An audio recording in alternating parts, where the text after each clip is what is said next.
नमस्कार दोस्तों, मैं सोनम जैन और आप सभी देख रहे हैं सोनम जैन की कहानियाँ। और आज की कहानी है गवार देवरानी भाग 4। यदि आप सभी को मेरे द्वारा लिखी गई ये कहानी पसंद आए तो चैनल को सब्सक्राइब कर लीजिएगा और पास में जो बेल आइकन का बटन है उसे प्रेस करना बिल्कुल ना भूलें, क्योंकि उसी से मिलेंगी आप सभी को मेरी आने वाली हर कहानी की नोटिफिकेशन। कहानी पसंद आने पर वीडियो को लाइक कीजिएगा, क्योंकि जब आप करते हैं वीडियो को लाइक तो मुझे मिलती है नई नई कहानियाँ देखने के लिए प्रेरणा। और कहानी को अपनों के साथ शेयर करना बिल्कुल ना भूलें। तो चलिए कहानी शुरू करते हैं। रेखा पारुल से कहती है, दीदी बस एक बार आप मुझ पर विश्वास कर लीजिए। यदि इस बार मैं झूठी हुई तो मैं सीता दीदी के बारे में आपसे कुछ नहीं कहूँगी। पारुल रेखा की बात मान जाती और रेखा पारुल से कहती, बस दीदी आप मेरे साथ नीचे चलिए। पारुल रेखा के साथ नीचे जाती और रेखा पारुल से कहती, दीदी आप यहाँ खड़ी रहिए, मैं अभी सब दूध का दूध और पानी का पानी कर दूंगी। पारुल ने कहा, रेखा याद रखना, यदि इस बार तुम झूठी साबित हुई ना तो अच्छा नहीं होगा।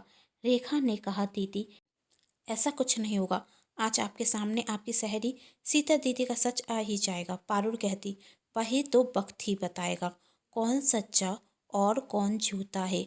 तुम पर विश्वास सिर्फ इसलिए कर रही हूँ क्योंकि बाद में यह ना हो कि मैंने तुम्हें एक और मौका नहीं दिया, बस इसलिए। लेकिन मेरा विश्वास झूठ नहीं होना चाहिए। रेखा कहती, दीदी मेरे ऊपर विश्वास करने के लिए बहुत बहुत धन्यवाद। अब मैं सीता दीदी के पास जाती हूँ और उनके ही मुंह से आपको सच सुनवाती हूँ। पारुल कहती, ठीक है देखते हैं। रेखा पारुल को समझाकर सीता के पास जाती और कहती, सीता दीदी आज आप फिर आ गई मेरी दीदी से पैसे ऐंठने के लिए। आज कितने पैसे लूटने वाली हैं आप उनके। तब सीता ने कहा, क्या बकवास कर रही हो। रेखा कहती, झूठ मत बोलिए दीदी, और उस दिन मैंने आपकी और विनीता दीदी की सारी बातें सुन ली थी और मुझे सब कुछ सच सच पता चल गया कि आपने मेरी जेठानी से दोस्ती क्यों की। सीतन ने कहा, क्या कहना चाहती हो तुम। निशा कहती है, वही जो सच है, जो आप जानती हैं। और आप इतना नाटक क्यों कर रही हैं। यहाँ पर कौन सी पारुल दीदी हैं जो आपकी सारी बातें सुन रही होंगी। और मेरे सामने तो आपको नाटक करने की कोई ज़रूरत है ही नहीं, क्योंकि आपका सच मैं बहुत पहले जान चुकी हूँ। आप स्वार्थी हैं, लालची हैं, ये सब कुछ मैं बहुत अच्छे से जानती हूँ। तो मैं आपसे विनती करती हूँ, मेरे सामने अच्छा होने का नाटक नहीं कीजिए। मैंने अपनी ज़िंदगी में कभी आप जितनी लालची और स्वार्थी औरत नहीं देखी। मेरी जेठानी तो सिर्फ आपकी तारीफ करती हैं और वह आपको अपनी सबसे अच्छी सहेली मानती हैं, और आप इसका गलत फ़ायदा उठा रही हैं। आप में कोई शर्म नाम की चीज़ नहीं जो मेरी जेठानी को इतना बड़ा धोखा दे रही हैं। अभी भी वक्त है, सुधर जाइए। आपकी सहेली बहुत अच्छी है, वह आपको माफ़ कर देंगी। तभी सीता रोते हुए रेखा से कह दी, बस करो रेखा, कितना और सुनाओगी मुझे। मैं तो यहाँ पर अपनी सहेली से मिलने के लिए आई थी, कोई पैसों के लिए नहीं आई थी। तुम हर बार क्यों मुझे मेरी सहेली की नज़रों में गिराना चाहती हो। मुझे कोई पैसे नहीं चाहिए। पारुल तो मेरी पुरानी दोस्त है और मुझे उसकी याद आ रही थी, बस इसलिए मिलने चली आई। मुझे कोई पैसों की लालसा नहीं है। मैंने अपनी सहेली से मिल लिया, अब मैं चाहती हूँ। कहते हुए सीतर वहाँ से जाने लगती है।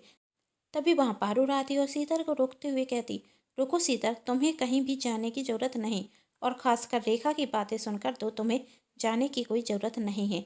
रेखा के कहने पर यदि तुम इस घर से गई तो मैं समझ जाऊंगी कि तुम्हें मेरी कोई परवाह नहीं। तभी रेखा कहती, दीदी यह सब सीता दीदी नाटक कर रही हैं। शायद उन्हें पहले से ही पता होगा कि आप छुपकर हमारी बातें सुन रही हैं। तब पारुल गुस्से में रेखा से कहती, बस रेखा, यदि एक और शब्द तुमने कहा तो अच्छा नहीं होगा। और वही रेखा से कहती, अब तुम सीता से माफ़ी मांगो। तुमने कहा था ना, यदि तुम गलत साबित हुई तो सीता से माफ़ी मांगोगी। माफ़ी मांगना ना चाहते हुए भी रेखा सीता से माफ़ी मांगती है और सीता पारुल से कहती, तेरी देवरानी से तो मैं कुछ और उम्मीद कर भी नहीं सकती, पर तू भी इसकी बातों में आ गई और मुझ पर संदेह करने रखी। इससे छुपकर हमारी बातें सुन रही थी। नहीं, पारुल ने कहा, तुम मुझे गलत समझ रही हो। मैं तो रेखा को सच दिखाना चाहती थी कि तू कभी गलत हो ही नहीं सकती, बस इसलिए मुझे चुपके से बातें सुननी पड़ी। और आज दूध का दूध पानी का पानी हो गया ना रेखा, तो अब तुम यहाँ से जाओ। रेखा वहाँ से चली जाती और पारुल सीता से कहती, तुम मेरी सबसे अच्छी दोस्त हो और तुम्हें इस वक्त पैसों की ज़रूरत है, तो यह रो पैसे। तब सीता रोते हुए कहती, नहीं, अब मैं तुमसे रुपए नहीं दे सकती। यदि अभी मैं तुझसे पैसे ले लूँगी तो हमारी दोस्ती लालची और स्वार्थी कहलाएगी। तेरी देवरानी ने तो मुझे पहले ही लालची और स्वार्थी बना दिया।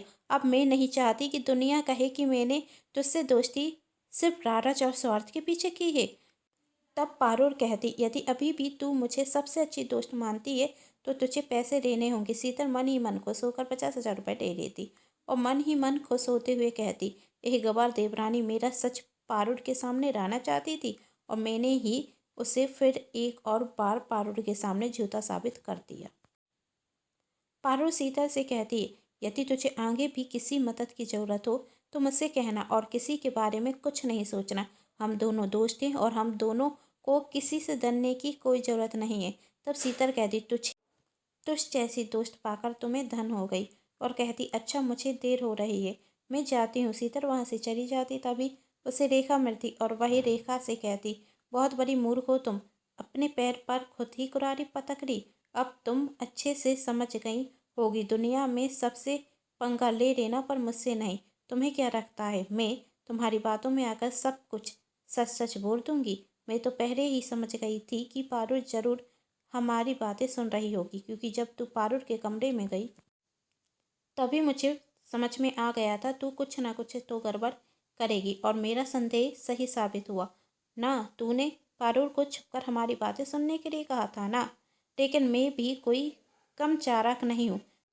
तू जिस स्कूल में पढ़ती है ना, उस स्कूल की हेडमास्टर मैं ही हूँ, समझ गई? इसलिए अब मुझसे पंगा मत लेना, क्योंकि अब तो पारुल तेरी शक्ल देखना पसंद नहीं करेगी, समझ गई? और यह देख, पारुल से 50,000 रुपये लेकर आई हूँ मैं, और तू कुछ नहीं कर पाई। अब मेरा सच लाने की कोशिश भी मत करना, वरना तू अपने ही जाल में फंस जाएगी।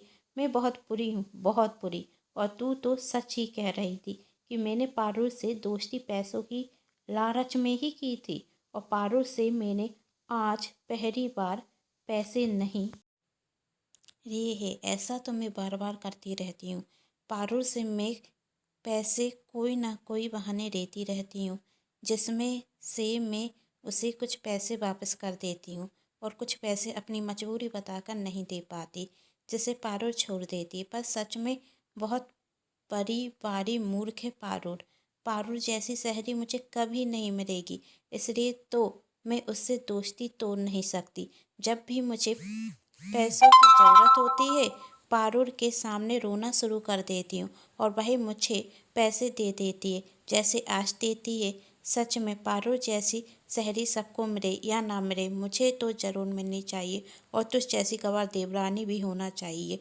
तेरी वजह से अब तो पारुल को मुझ पर कितना विश्वास हो गया, और अब तो वह किसी के कहने पर भी, चाहते हुए भी मुझ पर संदेह नहीं कर पाएगी। गवार है तू, और तेरी वही जेठानी पारुल सबसे बड़ी मूर्ख बेवकूफ़ है, जो मेरी बातों में आ जाती और हर बार एक ही बात कहती है कि मैं उसकी बहुत अच्छी दोस्त हूँ।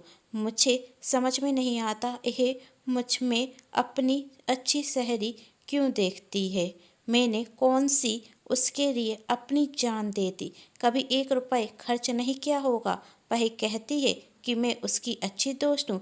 खैर, मुझे क्या लेना देना, मेरा तो खर्चा चढ़ जाता है। और अब तू मेरी एक बात याद रखना, अब ऐसी बेवकूफ़ी करने के बारे में सोचना भी मत। कहते हुए शीतल बहुत ज़ोर से हंसने लगती। तभी पारुल वहाँ आती, बहुत अच्छा नतीजा दिया तुमने मेरी दोस्ती का। तभी शीतल कहती, तू क्या कह रही है? तू तो मेरी सबसे अच्छी दोस्त है ना। और देखना, तेरी गवार देवरानी फिर से शुरू हो गई ना जाने इसे क्या हो गया। इसने तो कसम खा ली है कि हम दोनों की दोस्ती तुड़वाने की। तभी पारुल कहती, शीतल अब एक और शब्द मत बोलना, मैं सब कुछ सुन चुकी हूँ। अच्छा हुआ कि रेखा ने मुझे फ़ोन किया और मैंने फ़ोन पर तेरी सारी बातें सुन ली, और मैं तो कभी भी रेखा की बातों पर विश्वास नहीं करती। पारुल रेखा की तरफ देखते हुए कहती, तो ये सब तेरी चाल थी? तब रेखा कहती, इसे कहते हैं जैसे को तैसा। जब दीदी ने मुझसे कहा कि यहाँ से चली जाओ तो मैं जानबूझकर बाहर आकर खड़ी हुई थी, क्योंकि मैं जानती थी कि जब आप मुझे बाहर खड़ा हुआ देखेंगी तो आप मुझसे कुछ ना कुछ तो कहेंगी, और उस वक्त आप सच ही कहेंगी। इसलिए जब बाहर आई तो मैंने दीदी को फ़ोन कर दिया। दीदी तो मेरी बातें सुनना नहीं चाहती थी, लेकिन जब आपने बोलना शुरू किया तो दीदी ने सब कुछ सुन लिया और आज आपका सच दीदी के सामने आ गया। मैं अपनी दीदी को आप जैसी धोखेबाज शहरी के धोखे में नहीं रख सकती हूँ और मुझे उनके सामने आपका सच लाना है। आप चाहें जितनी होशियार हो, लेकिन मैं भी कमज़ोर नहीं हूँ। और पारो सीता से कहती, तुम्हें मैं अपनी सबसे अच्छी दोस्त मानती थी, तुम्हारी दोस्ती के आगे मैंने अपनी छोटी बहन का प्यार भी नहीं देखा। अब लाओ मेरे 50,000 रुपये और निकल जाओ मेरे घर से।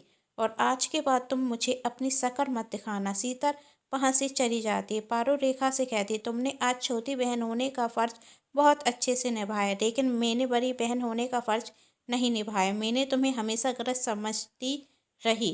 रेखा कहती, कोई बात नहीं दीदी, शायद मैं आपकी जगह होती तो मैं भी ऐसा ही करती। तुम ऐसा नहीं करती क्योंकि तुम बहुत समझदार हो।